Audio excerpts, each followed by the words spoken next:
I am Damian Lewis from Prep Sports Nation here with your PSN Sports Minute. Boys Hoops action, the annual 2025 Hard in the Paint Give Back Classic. Cedar Grove taking on defending champs Holy Innocents here in the first quarter. It's going to be Devin Hutchinson leading the break, gets it out ahead to Khalid Worthy with the finish and one. He missed on the free throw attempt, but Golden Bears taking the early 2-0 lead, but a 5-0 run from there for Cedar Grove puts them up 7-2. Manny Green off the inbounds, knocks down the jumper, but back come the Golden Bears as King Araju leading the break and finds Hutchinson coming down the lane, and Hutchinson slamming it home. Tying the game up, 16-all, second quarter. Fast break for Cedar Grove, and Derico Welch gets his man up in the air, and then he'll lay it up and in. 2-point lead for Cedar Grove, but back on the other end, it's the Golden Bears. Sean Smith comes up with the rebound off of his own missed shot and kicks it over to Hutchinson, and Hutchinson knocks down the three to put Holy Innocents up by one. But on the other end, Saints down three, not for long. Green knocks down a three-pointer. We're knotted up 23-all. Third quarter, Golden Bears start to get in the groove.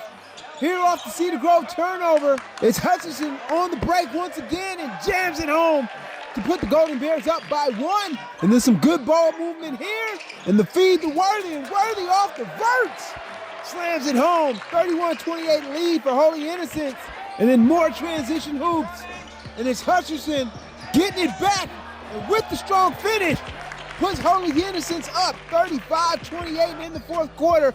They'll put this one away. Hutchinson drives, spins in traffic, and scores it. And that'll put the Golden Bears up by 10. And then here, Hutchinson attacks, and with the strong finish, draws the foul. He made good on the free throw and finished with 23 points. And Holy Innocents finishes with the win, 63-48, improving to 5-0 on the season. Here's head coach Mario Mays. Just stay together and get stops. You know, Manny Green is a really good ball player, and our goal was to try to make sure he didn't get going, because if he gets going, then it kind of opens up for the other guys that they got. But I think Devin Hutchinson did a heck of a job of, you know, kind of trying to contain him. You never really shut him down, but he did a good job of containing him, which allowed us to kind of settle in and then make some plays in transition. Next up, more defending champs in action. Tri-Cities taking on Eagles Landing Christian here in the first quarter.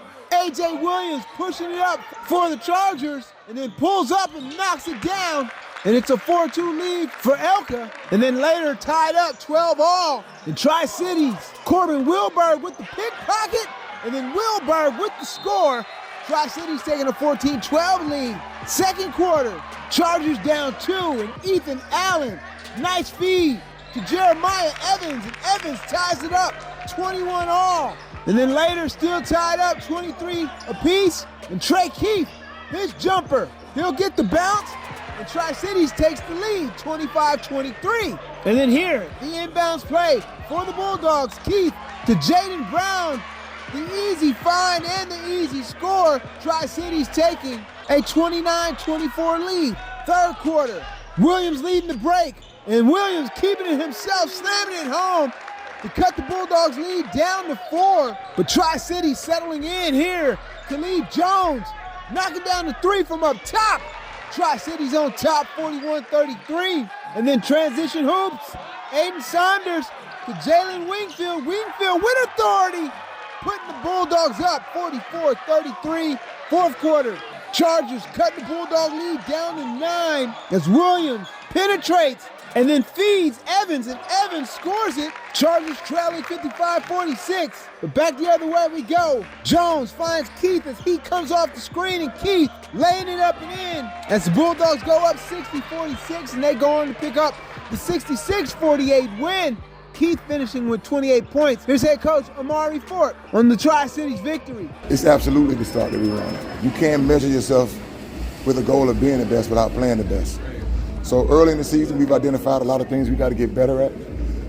I tell the guys all the time, we want to be good in February and March.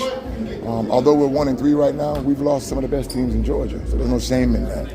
In order to, I talk to the young men all the time about being men and what it means to be a man. You can't embrace and fully understand what it means to be successful without some losses.